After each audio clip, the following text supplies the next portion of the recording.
Hello, I'm Ernie Humphrey, the CEO and COO of Treasury Careers. I'd like to thank everyone for taking the time to join me for my webinar today, Budgeting and Forecasting, Best Practices and Pitfalls. I'd also like to thank our webinar partner today, Senage, whose strong commitment to thought leadership helps us make this webinar possible today. Does your company allow stakeholders to take shortcuts in creating budget? Does your company operate in a static planning environment? Does your company struggle in accurate and timely forecast creation?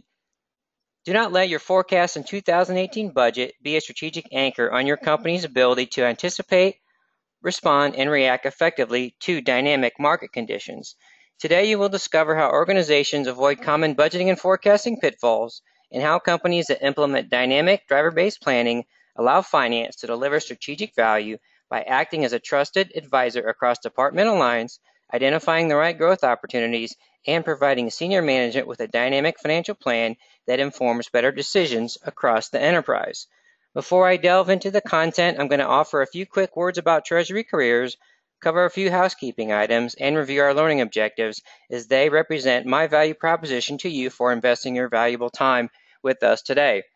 Treasury Careers offers content and resources that empower Treasury professionals to own their career success. We have a plethora of Treasury certification resources and Treasury best practices, and we also offer complimentary webinars like this one today. I encourage you to visit us at treasurycareers.com. Now, the exciting housekeeping items. The slides are currently available under the handouts area in your GoToWebinar control panel. We will send you links via email to the presentation and the webinar recording over the next 24 hours. For those of you interested in CTP or FP&A credit, you need to answer all of our polling questions today and remain on for the duration of the webinar. If you have any questions regarding CTP or FP&A credit, please send me an email to ernie@treasurycareers.com. I'd like to hear from you, so I'd love your questions at any time in the questions area of your GoToWebinar control panel. I'll do my best to get to your questions during the Q&A session at the tail end of the webinar. If I don't happen to get to your question during the webinar, I will follow up with you directly to address your question.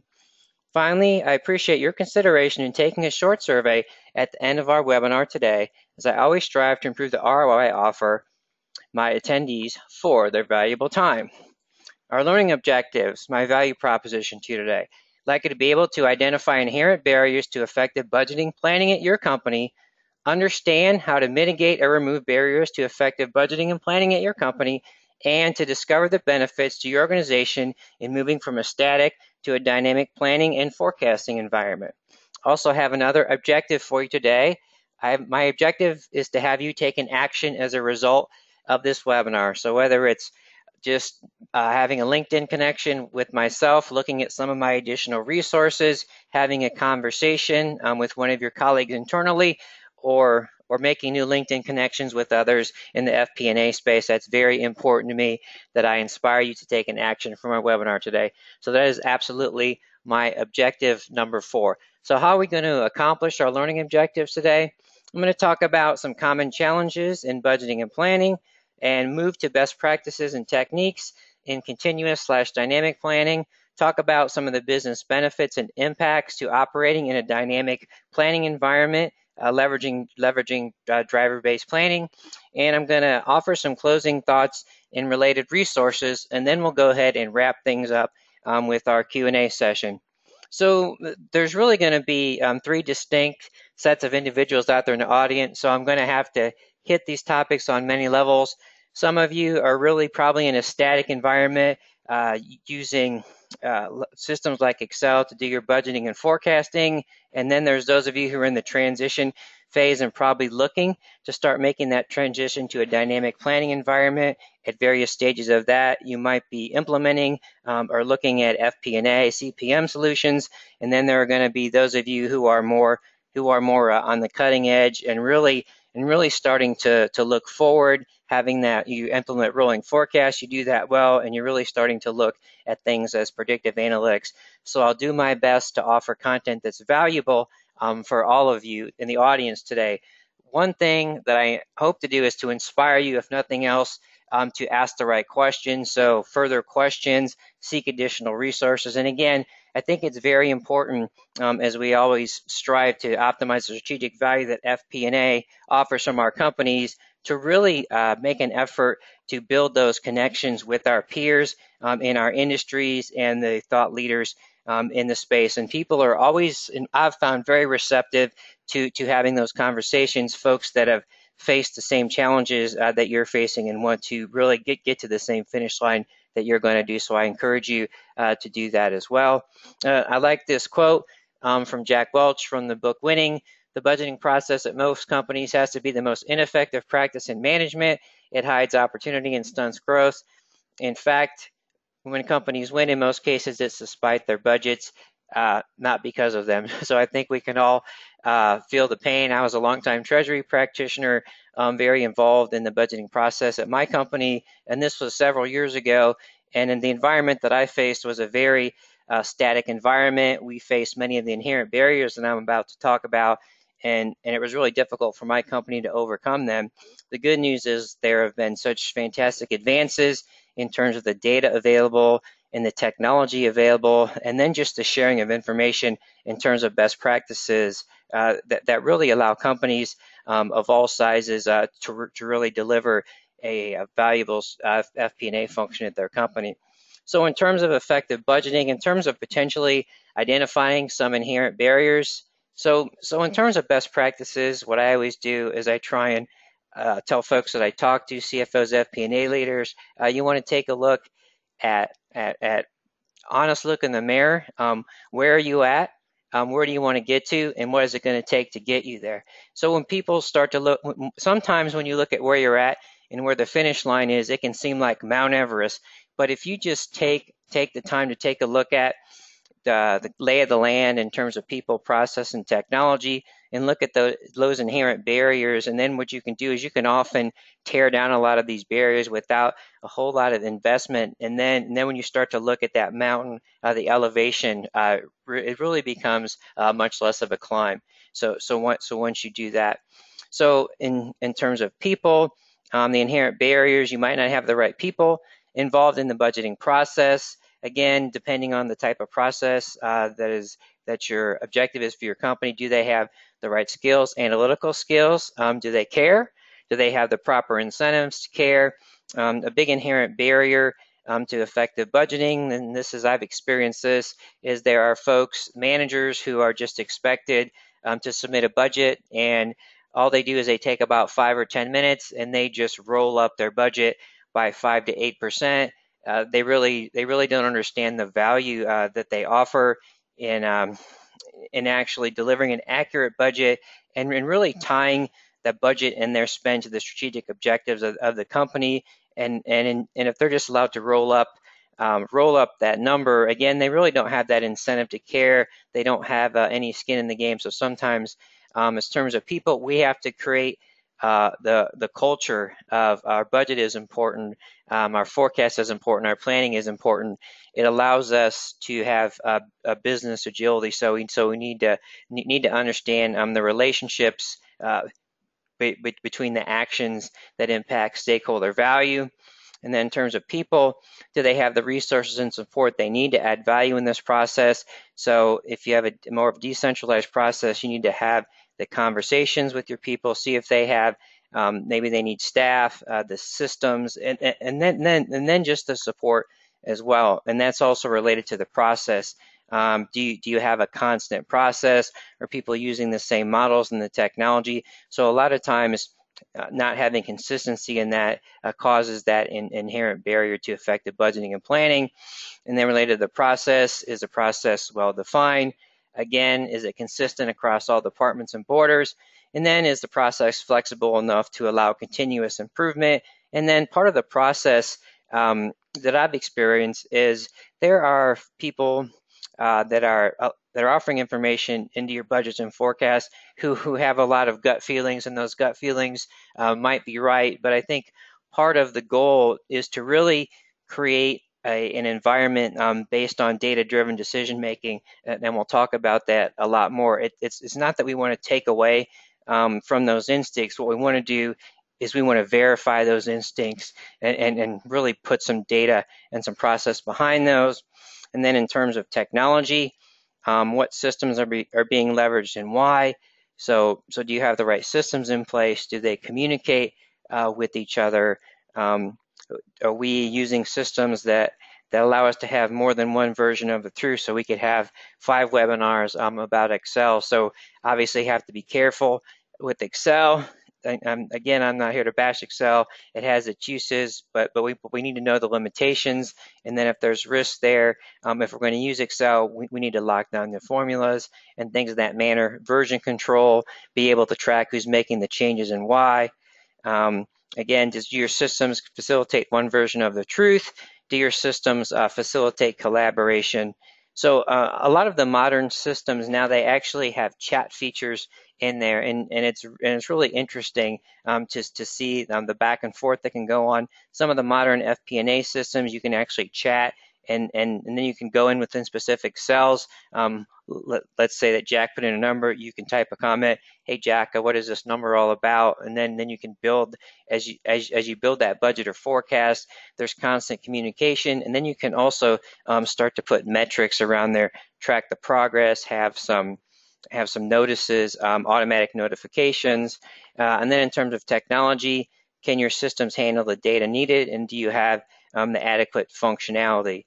I mentioned before how it's becoming more common to have more access to data, but it really doesn't matter if you have access to a lot of data, if it's not the right data, if it's not timely data, and if it's really not data that is really it is really making an impact on the financial results of your company. So sometimes one of the big things, sometimes people, when they have a lot of data, they can make things overly complicated instead of focusing on the key drivers of their forecast. So and the key drivers that are impacting the financial results. So in terms of technology, again, does it have adequate functionality? So you can start to see some of those inherent barriers. Okay, people, process, and technology. Do I have the right people? If I don't have the right people, do I want to train up the people that I have? How do I build up my budgeting / my FP&A team? My processes aren't well defined. How do we make those standardized? And then systems, what are the systems that we have? And then I think it's very important, given the environment today, for people to just go out and do some investigation in terms of the technology that's out there in terms of FP&A and CPM systems. There are a lot of cloud-based systems, and the economics of those systems are very compelling. So technology is no longer a competitive advantage for the Fortune 500. So there is cost-effective technology that can allow companies to unlock the strategic value of FP&A at their companies. So more inherent barriers in terms of the budgeting and forecasting process. Again, a lot of companies are facing global competition. There's shorter product life cycles often. There's volatility in market. We mentioned the exploding volumes of data. And then on the customer side of it, a lot of companies are moving to a subscription-based business model. So it's very important for us to take more ownership and optimize the relationship of our customers and our suppliers. So we'll talk about this a little bit more later. But what we're starting to see is companies are starting to really take a step back and look at things at a high level in terms of the drivers of company value. And it's really about how do we optimize the value that we offer our customers, and then how do we incent the behaviors of our employees that lead to us offering more value to our customers. So in finance, we've always been really focused on financial metrics and drivers, which are very important. But as we have access to more data, and we know we have to pay more attention to the satisfaction of our customers and our employers and that employee experience, we really have to really change the way that we look at things, and technology is going to be a key driver in order to help us make that transition. So some more challenges and areas and some common pitfalls and practices, just to add more color to what I've already discussed. some data from the Aberdeen Group in 2016. Again, I talked about volatility. So market volatility, you need to dynamically account for change. So one of the things that a static budget environment does for us, it really limits our business agility. So our competitors who are able to anticipate and respond to change are really going to start doing laps around us. We talked about poor communication, coordination, and collaboration. Again, the communication and collaboration can be a combination of factors, and it could just be the culture, it could be the systems that you have, and the coordination could just be if you don't have set processes that are well known and people aren't trained properly. And then of course inaccurate budgets and forecasts. And then if your process is too long and resource intensive, so if there's a lot of manual data being input, if there's a lot of places where things can get hung up when there's no communication, so it can be long and resource intensive. Still, a lot of companies go to the process where by the time they create a budget or create a forecast, it's already out of date. So companies have to really transition to be forward-looking instead of always looking backwards. Need to look forward. Again, it's the business agility, and then this is also key. Trace business success to your key component. So as you're looking at, okay, a budget, so I'm going to spend in X, Y, Z. What we need to do is we need to tie that spend to our strategic objectives of our company and make those connections. We'll talk about how to do that leveraging driver-based planning. So again, we talked about how it's really important for companies to move from that static to that dynamic environment.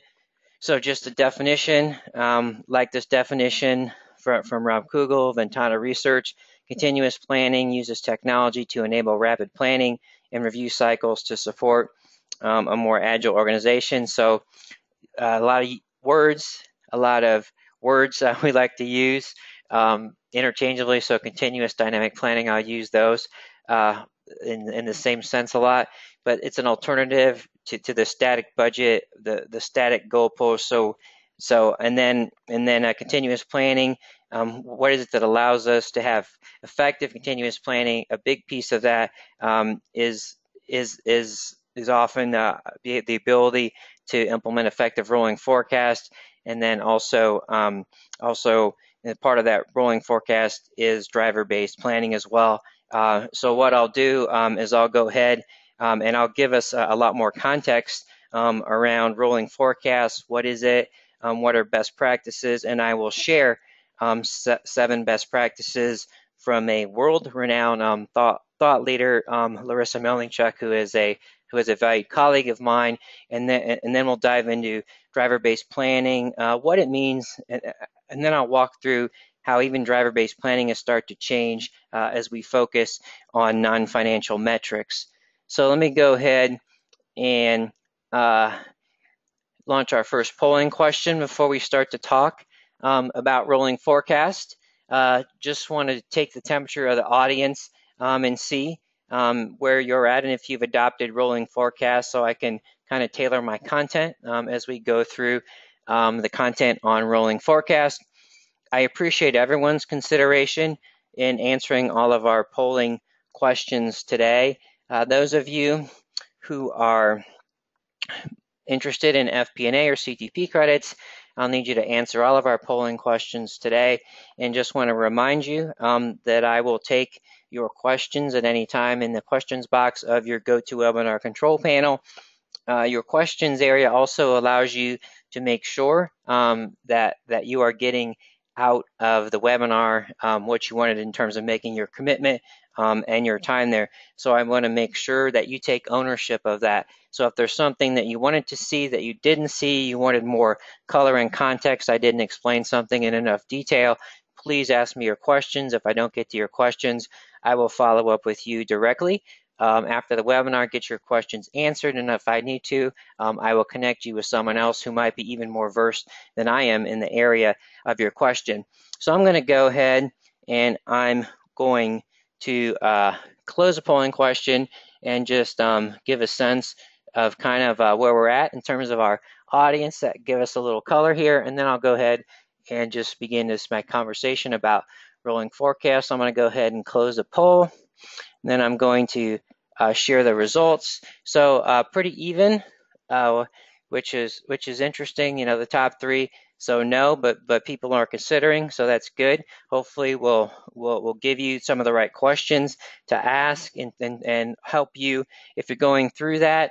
See to make sure that business case makes sense for you, what that investment might be in terms of people, process, and technology. So actually, we have 55% of the audience who is considering or in the process, and then we've got 27% of you who are very well established. So again, I wanted to make this interactive. So if you have some commentary on kind of what's worked for your company or challenges you've overcome, please feel free to share with that with me in terms of the questions area, and I'll see if I can weave that into my content as well. So I'm going to go ahead and hide the poll and just get back to the content on rolling forecast. So again, just a sample of a 5-quarter rolling forecast. So again, you're going out for those 5 quarters, and then as you move out, as soon as we get through Q1, we substitute in the actuals, and then we roll that forecast forward 5 periods into the future, and then again as we get to the end of Q2, we substitute the actuals there for quarter 2, and then we roll that forecast forward there. So an important thing about a rolling forecast is it really gets us away from setting that goalpost, at the end of the year. So as we start, if we just put a stake at the end of the year, we're really limiting ourselves in terms of our business agility, because we're very restricted, and we're trying to do everything that we can to hit those numbers. And then if the budget is already set, we have to use the budget we have to hit those numbers. And a lot of times that just is not feasible. So whether there's changes that are good or bad, you have to give yourself the business agility. Now at the end of the year, you might judge your success based on that budget or that forecast, but it's not something that you want to have.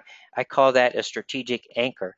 So you want to make sure that you don't put that strategic anchor on yourself. And again, in today's environment, companies of all sizes are leveraging these tools, and they do have business agility. So if you're going to handcuff yourself, it's going to be a competitive disadvantage to your company.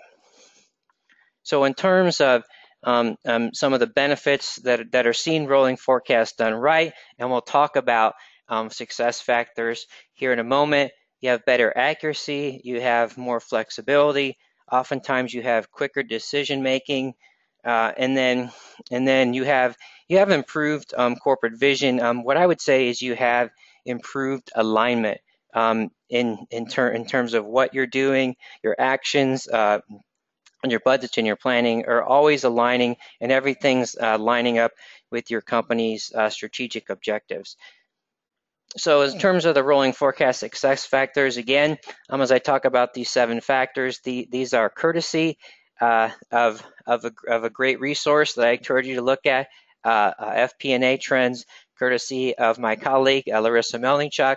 So I've spoken with her quite a bit on webinars, and so I love these success factors, so I wanted to share these with you. So there's 7 factors that are key to having a successful rolling forecast. They're culture, people, systems, processes, design, integration, and participation. And I love this graph, this graphic here. So I would encourage you to print out. This is a slide that I would print out. And so those of you that are in the process of implementing, going through these factors, it might be a great idea for you to, for you to walk your team through these factors, or just do that review and think these things through. So what is the culture of my company? Do I have the right people in place? And then go through all these factors. And then those of you who are considering, you want to make sure that you have all these things not necessarily where you need them to be up front, but just get them to where you want to be.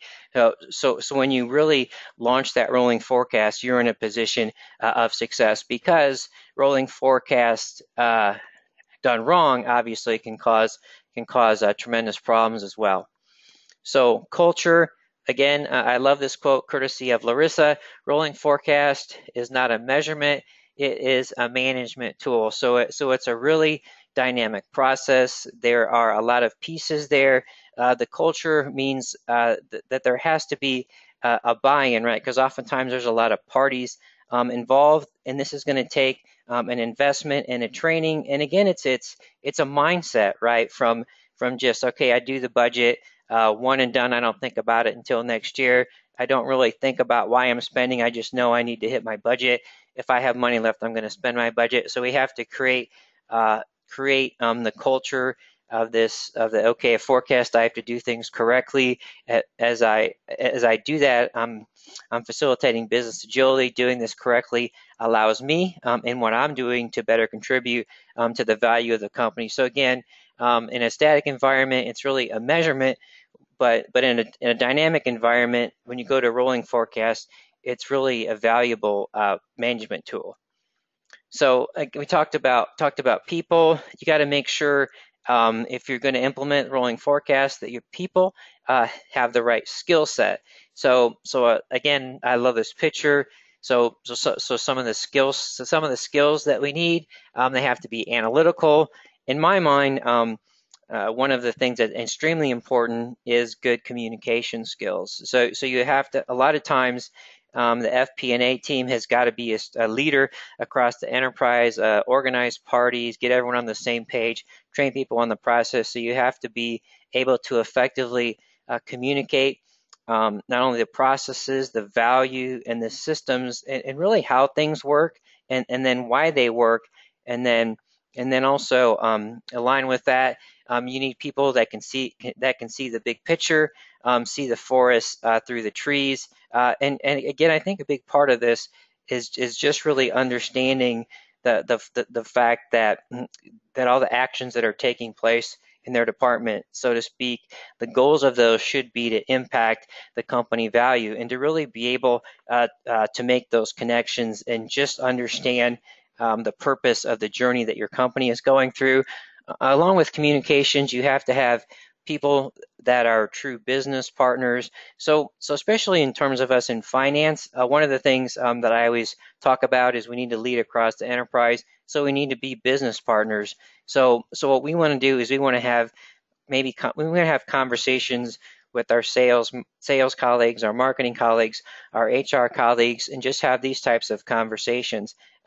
What type of information could I give to you which would allow your department to offer more value to the company? So what are the challenges that you face in data and systems? And sometimes it's even a matter of teaching everyone the language of finance, just a way to think in terms of metrics, in terms of continuous improvement, and aligning that culture. And then, of course, we're going to have to build some models as well. So all of these things are necessary in order for folks to deliver value as an FP&A professional in today's world. And again, as we start to look at our people, we need to start to look at, okay, so let me go ahead and let's do it for everyone in my department. Maybe if I have an FP&A department, list these 5 skills. Where are they at? Where do they need to be? And then if I have those gaps in there, how am I going to fill those gaps? Am I going to train them up? Do I have someone? Hopefully, you have a diverse skill set within your department. So someone in your department might be a good business partner. So he might be able to lead some training of his colleagues on your team in that area. You have someone who's your analytical guru. So they can help train up your team as well. And then also you may have to look at adding someone, either hiring someone, or maybe it's someone internally within your company that you might want to have more involved in terms of that rolling forecast and the FP&A function at your company.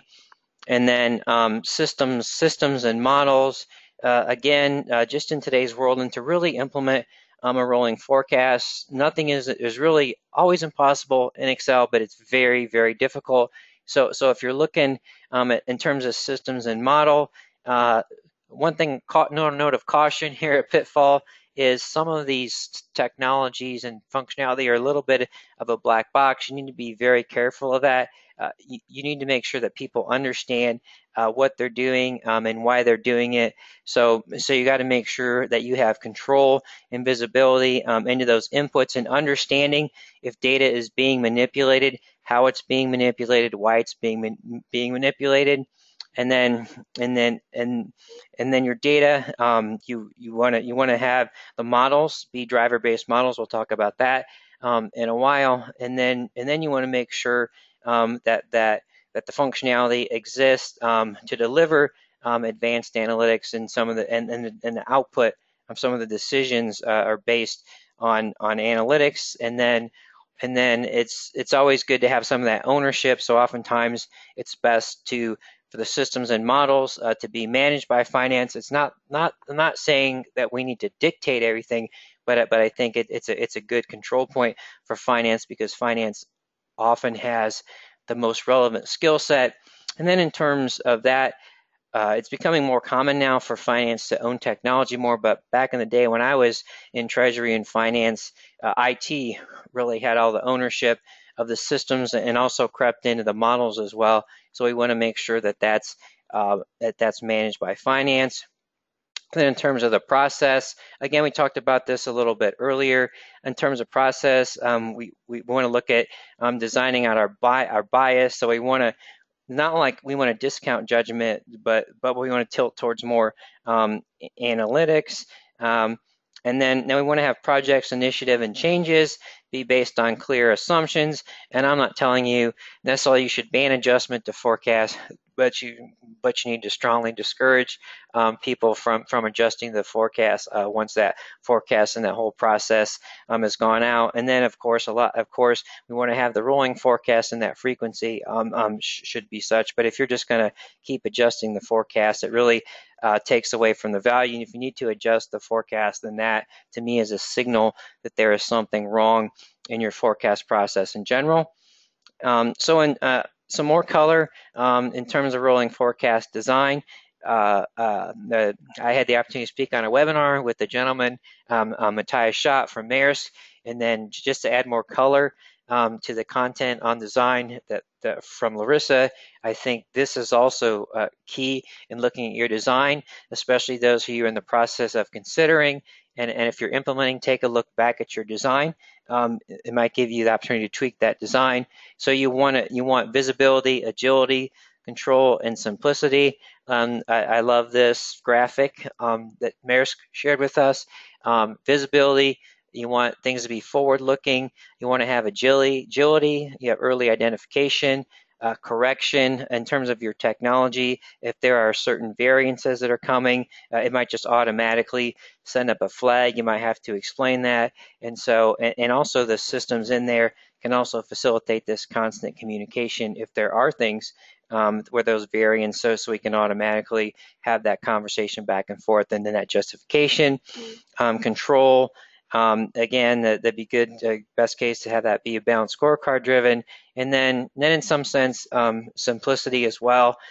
You want to remove unnecessary details. So some companies take it too far, and then they're just trying to forecast every single thing down to this discrete detail. But there's definitely a cost benefit analysis in terms of doing that. So you would like to have an integrated rolling forecast, so the top-down and processes are harmonized. So most times there's kind of a combination. Some people say I have a top-down approach, I have a bottom-up approach. From the research that I've seen, many more companies are going towards a kind of a hybrid approach, and so you want to make sure they're harmonized through common drivers and systems as well.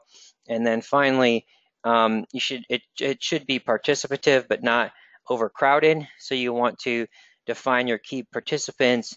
You need to invest in training them, and then you want to implement a participative process through modern systems. So that really means on the technology side and technology side as well. So you want to have those systems that really facilitate that communication. You can communicate in real time. You have one version of the truth. So again, rolling forecast is an incredibly powerful tool in terms of having an effective dynamic planning process. So again, these 7 success factors I think are incredibly valuable. So now we're going to pivot. Towards driver-based planning discussion. So I'm going to go ahead and launch our second polling question.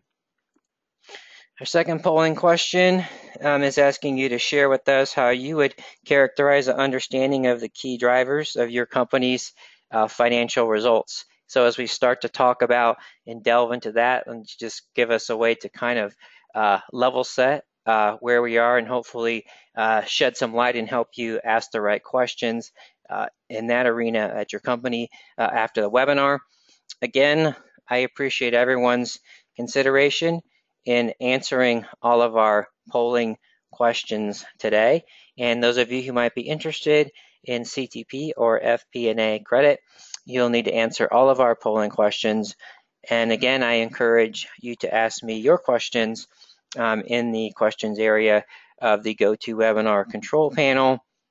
So I'm going to go ahead and leave the polling question up for another few seconds. Then I'm going to go ahead and I am going to share the results, offer a little bit of color commentary, and then I'll dive in a little bit in the area of driver-based planning, a little bit about what that means, how that's changing, some best practices in that arena, and then we'll talk about some of the specific value and benefits realized in terms of operating in a dynamic planning environment. So let me go ahead and close the polling question, and I'm going to go ahead and share the results. So it's good to see that 20% of you on the webinar are already under constant analysis. That's fantastic. It's higher than I expected, and it's also good to see that there are 68% of you where you think it's adequate or good. So you're really understanding the value that this can offer in terms of leveraging driver-based planning at your organization. So thank you very much. So let me go ahead and turn my discussion to driver-based planning. So just again, there's different levels of folks. Some people might not be familiar with driver-based planning, and some might. So let me take a step back and walk us through, and hopefully hit the right note here. So I like to try and keep it simple. And so for me, the way this makes sense to me is you need to identify factors that drive company value. So what are the factors that drive your key company metrics, key value? And then how do you establish relationships between key performance indicators and these value drivers? And then how do you incentivize actions that impact performance captured by KPIs that impact company value?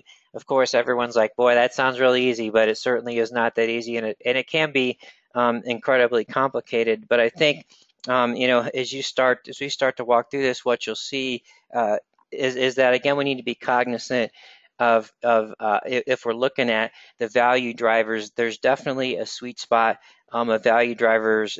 It's very hard to really understand and establish the relationships between 10, 20 value drivers. From what I've seen in CFO research and conversations with CNO and FP&A leaders, most people are saying 4 to 6 is really like the sweet spot. I've heard up to 10, but I think that 4 to 6 is really a sweet spot in that area. So again, just some more color here, and it seems easy on paper to identify and measure values drivers that matter, but I think some companies actually kind of have some challenges in this area. So I think it's just something that again, I like to try and keep it simple. So for me, I think of it in order to achieve our strategic objectives. Objectives XYZ need to happen, and if or A, B, and C internal and externals happen, our progress will be derailed or accelerated. So what are the drivers that we can control and can't control that are going to impact our results? And so, are they industry specific? Possibly. Are they company specific? Possibly. Are they company size specific? They can be. And then are they a function of your company risk tolerance? And possibly. So as you're looking through, these drivers, there's definitely some research out there on what drivers that companies are using, and I think all of these things can offer us some direction in identifying those drivers. But you need to make sure that this aligns with your company and your business environments, your industry, and your geography. So again, I wouldn't want to get to the place where my competitor has this as a key driver. So we need to model that into our company, and it's got to be a key driver of our success. So again, all these things could be factors, and you have to not only identify and measure those drivers, but I think you also have to verify these drivers as well. Some companies may have had senior management. Okay, we've been through this process. These are the drivers, and then they might say, so we verified those drivers 2 years ago, 3 years ago. So we know that those are the key drivers of our company value. Well, that might not necessarily be the case, especially in today's world, the dynamics that are going on for many different levels. So you want to be able to identify and measure those, but you also want to verify as well. So in the area of key company drivers of company value, very fascinating study done by CIMA, and it's really a research report. It talks about value drivers in the digital age. So if we would have had a CFO survey even 5 to 10 years ago, I don't think that we would have seen any of these as top value drivers. They would have been almost all relative to financial metrics, but the top 5 value drivers were customer satisfaction, quality of business process, that's something we might have seen, customer relationships, the quality of our people, and then the reputation of our brand. So it's almost a different mindset, for us to go back and think about that. So we may have never thought about how to relate. What are even the KPIs that go with these things, and how do we relate those to these value drivers? Again, taking it to that high level. Customer satisfaction, the value that we offer to our customer, that's related to the customer relationship, the quality of our people. I think that is definitely related to employee engagement, employee satisfaction, and then as we start to live in the digital world, the reputation of our brand, and sometimes the misalignment between our perception of what our brand is and what it actually is in the marketplace is something that we may need to take attention to as well. So to go through the process here of what this might look like, relating KPIs to value drivers. So we look at the mappings here. So again, just some things where we can start to make these connections. Customer satisfaction, what we're going to look at, customer experience satisfaction. We might have to look at customer surveys. We look at the process of our quality of our business process, our data quality, how long it takes us to get through certain processes. For us, it may be APAR, customer relationship. Again, some of these surveys, and then the quality of our people. Again, it could be the quality of our talent sourcing and our pipeline, measures of productivity, and that's related to our engagement. So I think it's just interesting to see from a non-financial context how we start to relate these KPIs to value drivers, and then we want to incent these actions that move these KPIs in the right way in our value drivers, and then our value drivers are going to be related to our company value.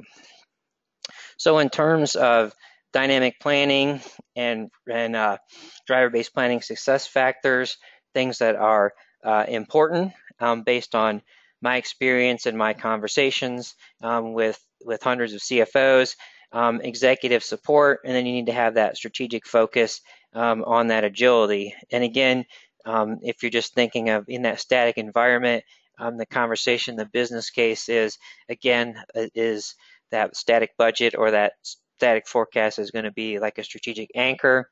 You want to have, if possible, again, given what you have access to in terms of resources, it's good to have short planning cycles in order to make those adjustments and facilitate business agility. You need to have the right technology for collaborative planning and also scenario modeling as well. And then you have to earn the buy-in from your line of business managers. You need to communicate the value to them, get that accountability from them, and in the best cases, you want them actively either engaged in offering inputs or actively reviewing what's being done, what the output is, verifying the numbers, what's driving the numbers, and especially in terms of if you're having these key driver conversations, you want to have these face-to-face conversations with your business manager. Your CEO may think the value drivers are XYZ, but if you go down to your business managers who are really on the front lines, and also those folks in sales and customer service, those people might have those different. So we got to make sure that those are aligned, and we have alignment there. And then again, you want to facilitate data, fact-based decision making. So again, we obviously value the intuition that a lot of our folks have from those experience, but we want to instill this environment of database, fact-based decision making. And then you want to need a commitment to the improvement and alignment of procedures, processes, and systems. So a lot of that is on the education front, and it's just making the investment to get the people the skills they need, earn their buy-in, create accountability through metrics and continuous improvement. And then in terms of some of the high-level benefits and impacts, improve forecast accuracy, again, agility, optimization of your resources across the enterprise. You reduce your reliance on annual budgeting, and some companies are actually moving away from that altogether. And then you improve revenue and profits and your business performance. And then, excuse me, in terms of technology, just to look at an example of what a best-in-class cloud-based budgeting, planning, and forecasting solution looks like. So if you're in the process of considering going this dynamic planning environment, or as part of your implementation where you're at, you might be in the process of choosing the right system. These are things that you want to make sure that you have that functionality. So you want to make sure that it extends your general ledger into future periods. Again, you want to have a system that facilitates, that has a functionality for planning, forecasting, and analysis as a continuous year-round process. You want to look for pre-programmed financial logic. You want to look to mitigate or minimize the formulas, macros, or links you need to maintain. And then you want to look for a solution that manages your baseline budget and multiple scenario-based plans as well. And then you want reports and dashboards that are dynamic, self-service, and pre-built. And then I love the diagram on the left. It just shows how it's a continual process. So you automate your budget planning, you generate your cash flow projection, you get real-time key performance indicators. You have efficient consolidation and reporting, and then of course it's a continuous cycle, and then you that scenario-based forecasting. And then if you look in the center, what we're trying to do here is just show the system's integrability here.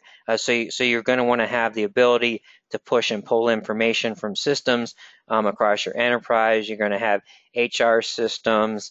You're going to have your ERP systems, and you can have multiple ERP systems. You can have sales tax. You can have other systems in there. So you want to be able to push and pull that information. So just in terms of some closing thoughts before I offer some additional resources and open things up for the Q&A. Effective budgeting, planning, and forecasting starts with removing and mitigating inherent barriers to success, and the technology to deliver best-in-class strategic value from FP&A. I believe in most cases is no longer cost prohibitive, but it still needs to be right-sized. Continuous dynamic planning and forecasting enables strategic agility, and then it really aligns decisions across the enterprise and optimizes factors and variables that impact that shareholder value. Getting to that driver-based planning, what are those key 4 to 6 drivers of company value, and then how do we incent actions and move KPIs in the right direction to optimize those drivers in impacting company value. And then a point that I tried to make throughout the webinar is that I encourage you to develop professional connections with those who face the same challenges you face in budgeting, planning, and forecasting. It was not possible for me in the short time we had together with you to really give you all the pitfalls and all the best practices and really get really deep into rolling forecasts, what works, what doesn't work, how do we choose the horizon, how do we choose the model, what are the pros and cons there, and really go deep into that driver-based planning. But I hope that I've given you the incentive to ask questions, ask more questions, seek out colleagues, seek out groups on LinkedIn, seek out groups on LinkedIn, make those connections on LinkedIn, and really be proactive in just doing research. There's a lot of case studies, and so there's just a lot of information out there, and it's available for free. So, so in terms of, well, let me take a step back here, take a step real quick. LinkedIn groups, there are several groups. There is a group, FP&A Trends. A lot of the content that I went through on Rolling Forecast, Larissa Milningchuk manages that group. It's a great group. AFP has a group on LinkedIn, and obviously there's a lot more focus there. There is a group called Corporate FP&A Professionals on LinkedIn. So I would encourage you to look at those groups. And then on LinkedIn, what you can do is you can actually go and search and just type in FP&A CPM. And then when you're looking at groups, what you want to do is you want to look at the number of conversations, and you want to look at the quality of conversations that are going on in there. But I always tell people to err on entering a group, because once you enter a group, what you can do is you can search members. So you can say, so I can search, somebody has a certain title, certain industry, certain experience. So LinkedIn is another webinar that we could have. So if anyone's interested in learning more about how to make those connections on LinkedIn and what groups or where to find resources, I'm happy to have those conversations as well. But just some additional resources, there are hyperlinks in the presentation, again, which is available for everyone to download. Just some articles. Again, I mentioned the FP&A Trends website. Course, Continuous Integrated Planning Techniques. I have a link to the Certified Corporate FP&A Professional Certification from the AFP. AFP has a lot of great resources in this area. And then there's also AFP Annual Conference Sessions Archives. So a lot of good information, especially over the last few years as they've started to focus on FP&A, driver-based planning, rolling forecasts. So there's just a plethora of resources out there as well. So let me go ahead and open up the Q&A session. We have time for a few questions. Again, if I don't get to your question, I will absolutely follow up with you after the webinar. So, okay, so let me go ahead. I'm trying to group some of these questions together. So one of the questions is around, a couple of the questions are around how do I build consensus across departmental lines and kind of start to help build that consensus. Well, one of the things is that what I found effective is to really understand the challenges that your colleagues have across the enterprise. So let's say you want to move to a dynamic planning environment. That means rolling forecast. So everyone that's involved in the process at this point, I'm going to actually have a conversation with them. How do they go about their challenges in putting their forecast together? what data did they use? What data did they need? So I think it's more about just having the conversation with folks, and you can do that taking folks out to lunch, listening, and also just being more open if you're in an office environment, just not being someone that's always in their office, just going out and having conversations. A couple of my CFO roundtables I moderated, I had a few CFOs that actually said that they actually used to do a daily walk around. When I used to be in finance, if the CFO came down our hallway, I would dive under my desk. So it wasn't really just a collaborative environment there. Couple other questions around kind of making the kind of help make the business case.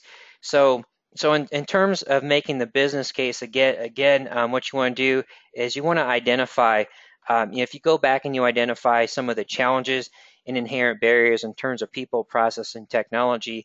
And one of the ways to really see some benefits on the technology is to just look at the value in terms of automation, what that might offer in terms of the time that people are spending, maybe the problems that have been caused, but actually the time that is spent on the phone, and just in terms of that time, and then in terms of that lost productivity, and then in terms if you're looking at the planning and forecasting, and just start to look at what are the costs of us missing these opportunities. And then sometimes you can actually take a look back and say, if I would have had information XYZ, I would have made this decision, and not making this decision cost us money. You can do that in terms of working capital as well, working capital efficiency. So there are a lot of ways to do that.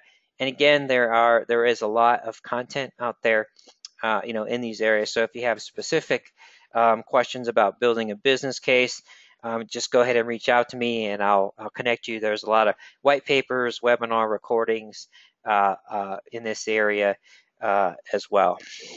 So let me go ahead, and I'm going to go ahead and launch our third polling question, and then take our final question in order to be mindful of our time today. So, again, this need be a little repetitive, but I'm getting, I'm getting a lot of some questions around where do I start, and then also some very specific questions, a little more detailed questions in terms of really digging in to rolling forecast best practices there. So, in terms of getting started, again, I like to see in terms of people, process, technology, and then outlining those inherent barriers, but also interviewing people that are involved in the FP&A process as well, and getting their take on, and then identifying those gaps, and then just starting to prioritize those gaps and start to look at how could we fill those gaps in terms of technology or training or process improvements, and then go there. So in terms of those questions, again, I think connecting with your colleagues is probably your best resource. There is a lot of content out there as well. Again, FP&A Trends website, group, AFP, there's FP&A conferences offered, seminars, webinars, and so I'm happy to help direct you to those resources again. So again, in closing, I would like to once again thank our webinar sponsor, Senage, for their commitment to thought leadership. They help make this webinar possible. Today, I encourage you to visit their website. They have a lot of great thought leadership resources, and you'll also have the opportunity to be connected with them in answering our post-webinar survey, which I'll launch here right after my closing comments. Again, I appreciate your consideration in taking that survey. And finally, thank you very much to everyone for your valuable time. I look forward to having you attend future Treasury career webinars. Make the rest of your day great, everyone. Thank you very much.